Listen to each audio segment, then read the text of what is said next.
कार्यक्रम के पुण्यार्चक हैं श्री राजेंद्र प्रसाद जैन, श्रीमती ममता जैन, श्री प्रशांत जैन, श्रीमती दिव्या जैन, पारस जैन, श्री भरत जैन, श्रीमती सौम्या जैन एवं समस्त परिवार, मुंबई। यदि कुछ विशुद्धिमय तरंगें उत्साह की ऊर्जा आपको स्पर्श कर पा रही हो तो उस स्पर्श की पहचान के रूप में अपनी मुस्कान प्रेषित करें।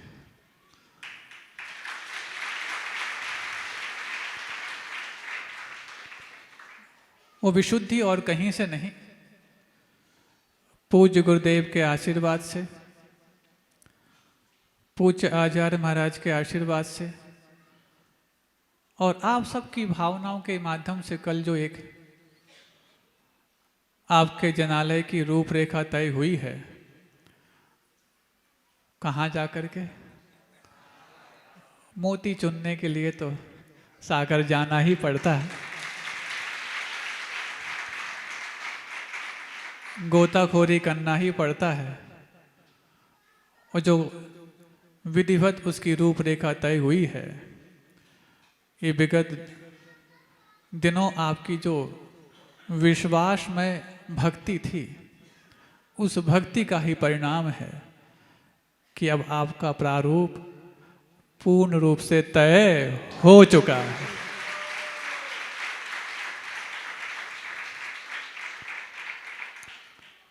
स्वरूप तो गुरुदेव के आशीर्वाद से तय हुआ था, प्रारूप तय होने में बहुत बड़ा समय लग गया। और जब बहुत बड़ी व्यवधान आ जाएं तो एक चीज हम सब के लिए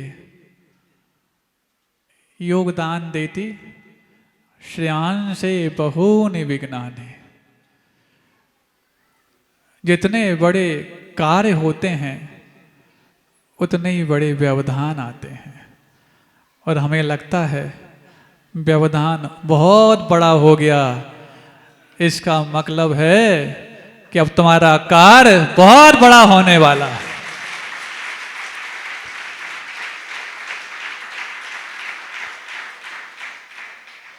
कहां कहां कमियां थीं, कहां कहां वो एक तरह से सेंध लगी हुई थी, कौन से लूप होल्स थे और कौन से ब्लैक होल्स थे। ब्लैक होल समझते हो? ब्लैक होल आपके आसमान में जो स्पेस की लेयर्स हैं, उसमें एक ब्लैक होल नाम का एक होल है, जो अल्ट्रावायलेट रेज जो सनलाइट में होती हैं, इंफ्रारेड रेज जो सूर्य प्रकाश में होती हैं, वो यदि आप तक पहुंच जाएं तो बहुत घातक होती हैं। लेकिन वो यूवी रेज जो होती हैं, आकाश की एक ऐसी परत है, उसके माध्यम से वो आप तक आने से और आप पर घातक प्रभाव डालने से बची रहती हैं। लेकिन इस इंसान की कुछ करतूतें ऐसी हुई कि उस आसमानी परत में भी इसने सेंध लगा दी और वो ब्लैक होल बन गया।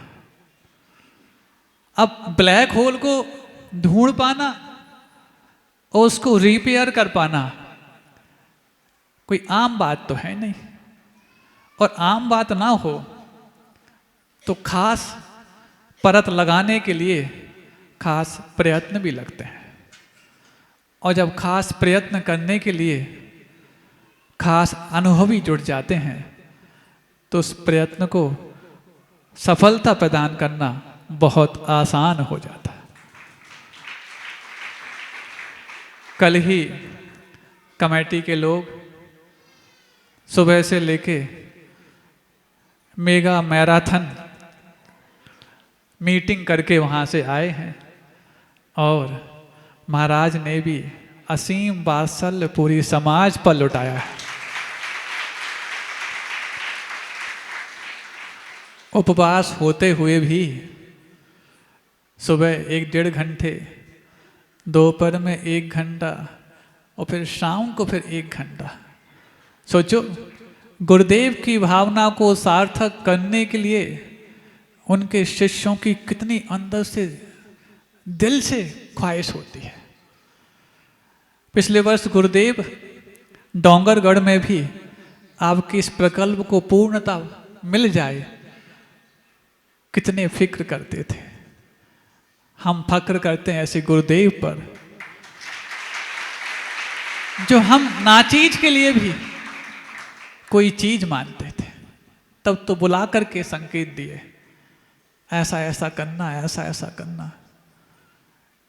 हम ही अपने आप में कुछ कमजोर रह गए।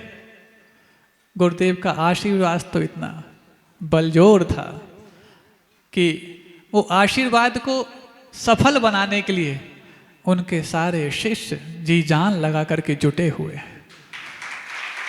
और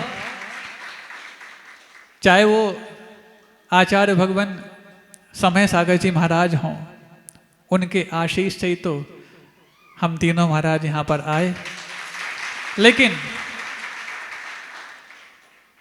चूंकि हमारा मन कुछ इस मामले में थोड़ा सा कमजोर पड़ रहा था कि कहीं भी भेज सको तो हम जाने तैयार हैं, बस यहाँ मत भेजना। तो फिर वहाँ से यही खबर आई कि आप ऐसा मान के क्यों जा रहे हो कि कहीं आप जा रहे हो। वो भी संकेत में ही बताते हैं, ऐसा मान के क्यों जा रहे हैं कि आप कहीं जा रहे हो। आप तो ऐसा मान के जाओ जैसे आप पूर्व में विदिशा गए, नागपुर गए, अन्य अन्य स्थानों पे और गए, ऐसे यहाँ जा रहे हैं। ऐसा मान के तो हम चले जाएंगे, लेकिन जहाँ जाएंगे वो ऐसा मान लें तो कोई बात नहीं। सुन रहे, हम तो मान के चले जाएंगे, लेकिन जहाँ आप भेज रहे हो उनको आप बता दो कि तुम ऐसा ही मानना। और शायद आपने ऐसा ही माना जैसा गुरुदेव ने माना। 3 साधु आए हैं, कौन आए हैं ये महत्वपूर्ण नहीं, गुरुदेव के आशीर्वाद को सबको मिलके जो पूरा करना है उसमें अपनी सुविधाएं लगाने आए। सुविधाएं समझते हो?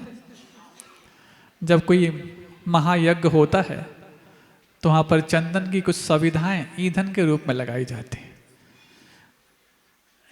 सुविधाएं तुम छोड़ो और सुविधाएं हम लोग लगाएं, इतने में ही काम हर विधा से संपूर्ण हो सकता है। और फिर उसके बाद जब पूज्य निर्यापक श्रमण मुनि पुंगव सुधा सागर जी महाराज की विशेष अनुशंसा, क्योंकि मन जब कमजोर पड़े तो किसी की विशेष अनुशंसा यदि पीछे से साथ देने लग जाए तो फिर मन स्थिर होने में बहुत आसानी हो जाती है। इतना ही नहीं, पूज्य प्रमाण सागर जी महाराज, पूज्य निर्यापक श्रमण वीर सागर जी महाराज, प्रणम्य सागर जी महाराज, ऐसे ऐसे बड़े महाराजों का विशेष आशीर्वाद आपकी समाज पर था, तब जाकर के 3 महाराज यहां पर आने का सफल प्रयास किए। इसके बाद जो शुरू हुआ, 14 तारीख को आप लोगों ने यहां पर प्रवेश कराया। उसके बाद आज लगभग 4 तारीख है, 20-21 दिन हो गए। 20-21 दिनों में आपने एक अंधविश्वास को अपने हृदय में स्थापित किया। महाराज अंधविश्वास, हाँ वैसे तो ठीक है महाराज कि आपने 3-4 दिन पहले ही अंधविश्वास की व्याख्या की थी कि प्रत्येक विश्वास अंधा ही होता है। जो वस्तु सामने हो उस पर विश्वास की क्या आवश्यकता, वो तो है, लेकिन जो दिखती नहीं है उस पर विश्वास किया जाता है, जो परोक्ष होता है। प्रत्यक्ष के विश्वास क्या, हाथ कंगन को आरसी क्या, लेकिन जो परोक्ष होता है उस पर विश्वास किया जाता है। और आपका वो सपनों का अतिशय तीर्थ क्षेत्र, जिसमें मूलायक भगवान भी हैं, 24 ही भगवान भी हैं और सहस्रकूट जनालय भी है, ये बनेगा, ये आपने पुरजोर तरीके से पिछले 21 दिनों तक विश्वास किया था। सामने कुछ आधार नहीं था, लेकिन फिर भी तुम्हारे विश्वास का आधार था, जो कल उसको आकार के रूप में भी परिणत करने के लिए कारण बन गया। और मैराथन मीटिंग के दरमियान पूरी विधिवत उसकी रूपरेखा तैयार हो चुकी है, कागज पर पूरी हो गई।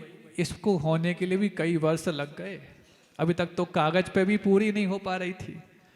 इतने विकल्प थे, जो कई संकल्प विकल्प करा रहे थे, कैसे हो कैसे हो, समाज उसको पूरा कर पाएगी कि नहीं कर पाएगी, बाहर के लोग आएंगे कि नहीं आएंगे, और दूसरा इसके बाद कितना समय लगेगा।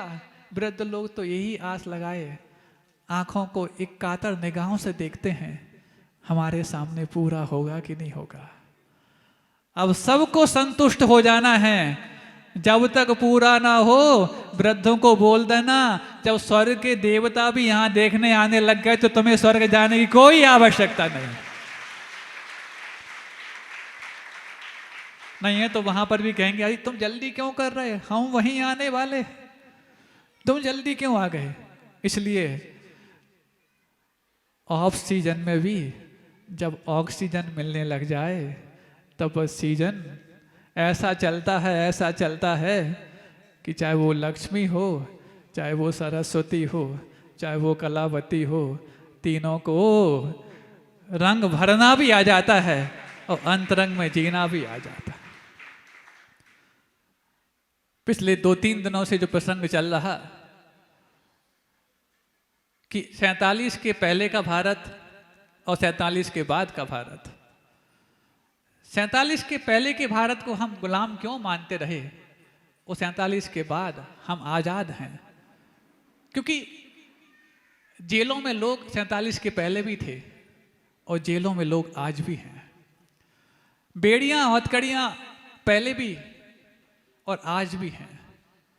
सूली पे लोग और फांसी पे लटकाए जाने वाले लोग पहले भी थे और आज भी हैं। अपराधी पहले भी थे और आज भी हैं, तो सज्जन पहले भी थे और आज भी हैं। तो फिर किन मायनों में फर्क आ गया कि 47 के पहले देश गुलाम था और 47 के बाद आजाद। हवा में फिजाएं वही थीं जो आज हैं, तो फिर अंतर कहाँ आ गया। इस अंतर को खोजने के लिए हमने 3 दिन लगाए, हो सकता है चौथे दिन में वो अंतर समझ में आए और पकड़ में आए। जब कोई आपके ऊपर अपने पराधीनता का तांडव करता है तो पराधीनता का नाम ही दुख होता है और स्वाधीनता का नाम ही सुख होता है।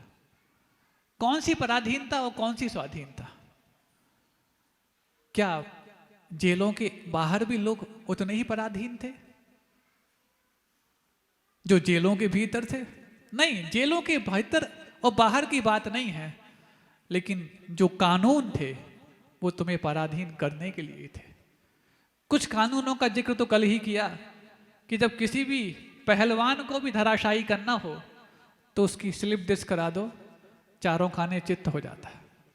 और वो डिस्क जो होती हैं वो स्लिप कैसे कराई जाएं, तो कोई विशेष पार्क ही होता है कि पूरी रीढ़ को मत देखो, उसमें से 2 गुड़िया स्लिप करा दो, रीढ़ सियावत भी रहे तो कोई काम की नहीं बचेगी।